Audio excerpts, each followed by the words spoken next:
Welcome back, everybody. This is the Benjinator, and you're watching Let's Play Soul Blazers. So the last time, we were in the world of Greenwood, and we conquered the Water Temple, releasing a bunch of furry animal creatures.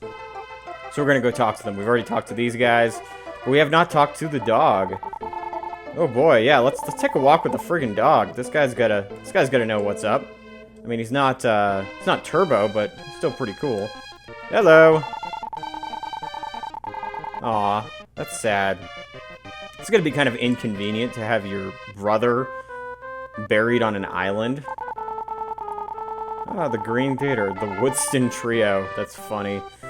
Ah, sweet. Oh, what's up? What's up, dog? Oh, this is where, this is where you get to learn the basics about how dogs communicate. I did, but I don't think that our blue-haired angel friend knew that. I'm not sure how much time he spends watching dogs from heaven or wherever. He's probably focused on other things. Ah, there we go. So that particular mole is going to be the mole that we're going to be talking to next. So, remember that mole that was like, oh, by the way, I'm the light in the darkness, or some other poetic bullshit? He wasn't being poetic, he was being quite literal. So this is apparently, one of the spirits that you can have with you.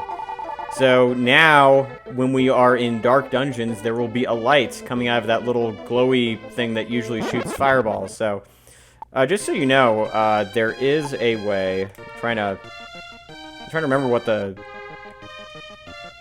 There actually is a menu. I'm trying to find the right button, but it actually tells you, like... Right, okay, so this tells you what souls you have. So there's a soul magician, which is just the thing that allows you to have spells, basically, and the soul of light. So this gives you your stats, and you can do this by hitting the circle or the A button, whatever controller you're using. Let's talk to Mr. Crocodile. What does he have to say? Just say yes. Alright, it's like, fine. You know, you admitted that you want to walk on top of me. Walk all over me, literally. I'll let you do it. So, puts new meaning to the phrase. Oh, hello. So this is the other mole. Let's belong to Monmo. So there is going to be, and that's something we're going to deal with later. There's going to be Monmo the mole. It's going to be released, and then we're going to give an item to that mole, and we're going to get something good from it. But as you can see, this underground has a series of tunnels and complexes, so there's other places to go to. Oh, hello, dog. All right. Cool. So now, yeah, these dogs definitely do like to, they're very spry. They like to kind of wander around. So, fresh air. Uh-huh. Oh boy. What have we got, Fido? Got something? Ah, yeah. So, there's an outhouse. Oh, they call it an outhouse. So I think that, is this the squirrel that gives you the fun stuff? Yep. Sure do. Alright, so now we have to equip them. It's, the game actually makes you go out of your way to do it. So... Okay, that sounds like a really good deal. Like, a sword that probably took time to forge and to, you know, smith and smelt and whatever the frick blacksmiths do for some nuts. God. You know, I don't think that squirrels really have ever had a firm understanding of trade and, you know, mutual benefit. But I don't know, maybe squirrels just... I mean, squirrels don't really have much of a use for swords. They don't have the opposable thumbs. So, what does this other squirrel have to say? What about you, boy? Ah. Oh, so Turbo was Dr. Leo's dog. Interesting. Oh, here we are. Oh yeah, that's right. If you talk to Lisa in the first world, she does actually talk about Dr. Turbo's pets. I think we accidentally skipped that scene, but, that's something to keep in mind too. We'll probably go back to that world in Grass Valley to get that scene, so. Anyway, let's head back to the shrines and continue releasing more stuff. I'll see you at the start of the Fire Shrine. Alright, here we are back again. So there's gonna be more enemies to defeat, and we want to head down here first to... Remember we saw these guys from distance, but we couldn't quite get them? Well, now we can get them. Fortunately, the water shrine was really easy to get through because all those monster layers that were released that form bridges made it easy. And now, of course, we have a healing spot. So, hooray! We've released the left flank of the shrine. So if we ever want to go back there, we can. I guess we could have just done that earlier, but we only lost about 30 seconds of recording time there, folks. Not a big deal. All right, you, stupid Kalahari fighting Bushman thing. Oh no, they're just really this is just a really weird enemy. Like I don't like it. I mean, most of the enemies in this game I think are kind of fun to fight. I don't mind them, and it's pretty okay. But these guys are just ick. They're ick. They're ick. They need to die. Get swung in the face. All right, one more.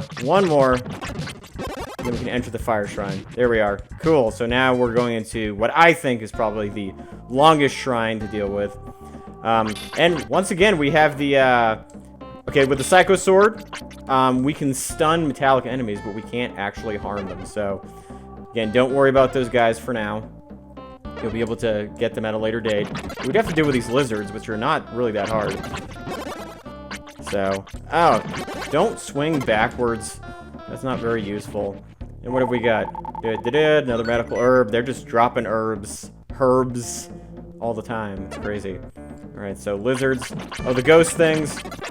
So in Illusion of Gaia, those like little ghost enemies right there, you actually get to talk to them. Like it's kind of cool. Like they're like a regular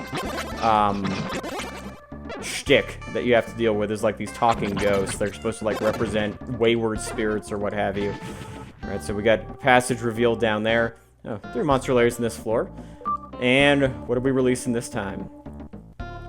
So, a dog. Oh boy, look at that. We got a whole picnic going on now. It's awesome.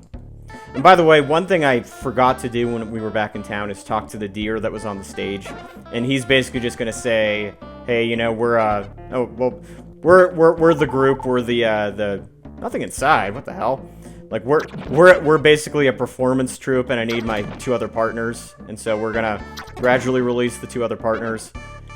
I'm just, you know, making the lives of these lizards just that much more difficult. They're like, we can't get over there.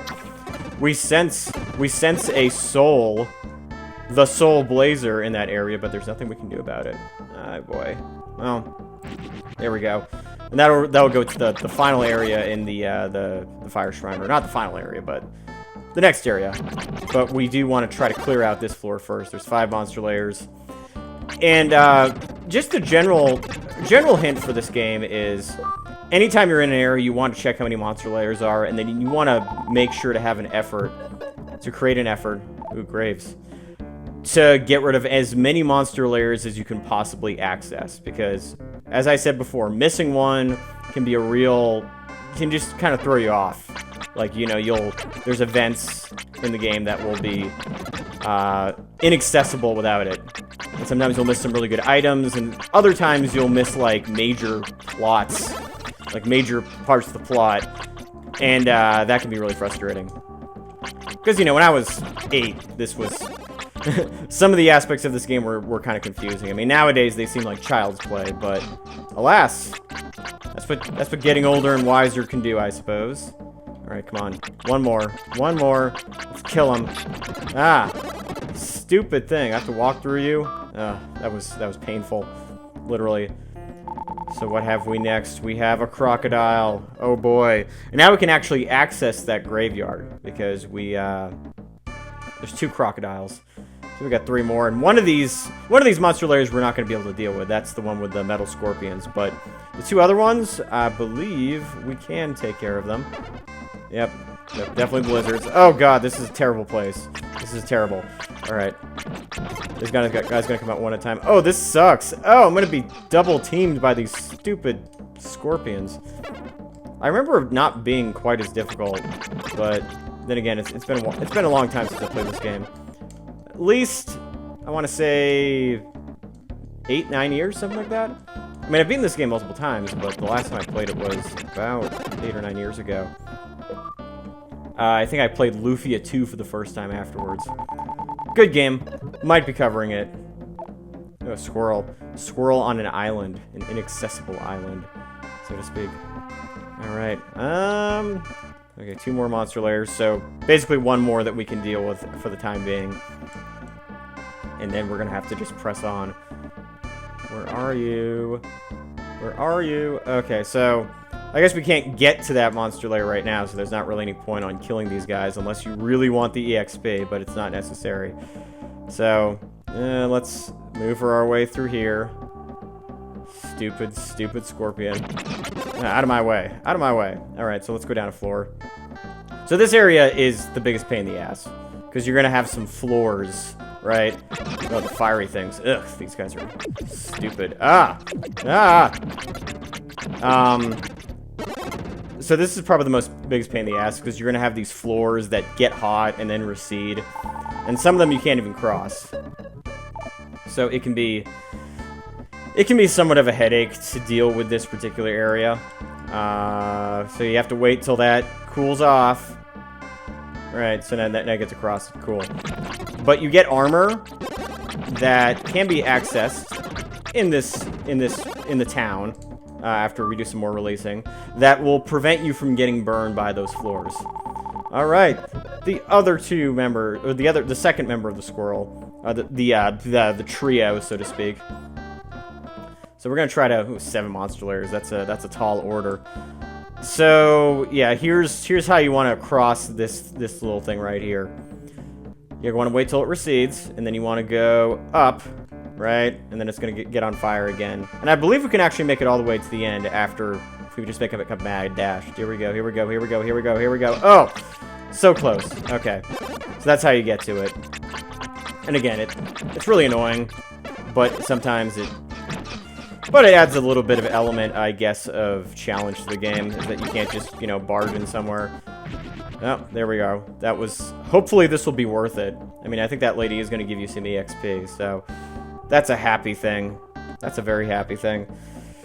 We may have to use our medical herb, but I'm going to try to be really careful. I'm not going to take any risks. I'm going to wait. Yeah, this isn't necessarily challenging, it's time consuming, and it, causes you some damage, so. Hello, nurse. Oh, light arrow. Oh, wow, that's even better. Thank you. Thank you. All right, we're going to stay here for just a little bit longer. So the light arrow magic is probably my personal favorite spell, actually. It's super useful. Look at this. Oh, it's like fireball, except it goes in multiple directions. It doesn't go quite as far, I should say. But still, I think you want to go to the one on the left, because one of these, you really can't cross unless you have the armor, because it's too much of a distance. But we're gonna see what we can do. All right, die lizard, die lizard. Ah, okay. So far so good. Now these guys aren't doing any damage to me, even though they're doing kind of the fade in, fade out. So. Problem with this, I'm using ZSNES, and I think one of the issues that I'm starting to realize is that when enemies do, the little flash thing, when it shows up on the video, you're actually just not going to see it, which kind of sucks. It comes off as invisible. And this is not uncommon. Alright, so I think this is a good time to take a break, actually, with my 1 HP remaining. We're in the Fire Shrine, we're getting burned, but we're releasing squirrels and deers and restaurants and all that good stuff. So what else does this fiery temple have for us? Find out in the next episode of Let's Play Soul Blazer. Forgot what game I was playing for a second, but yes, Soul Blazer. This is the Benjinator, and thank you guys for watching.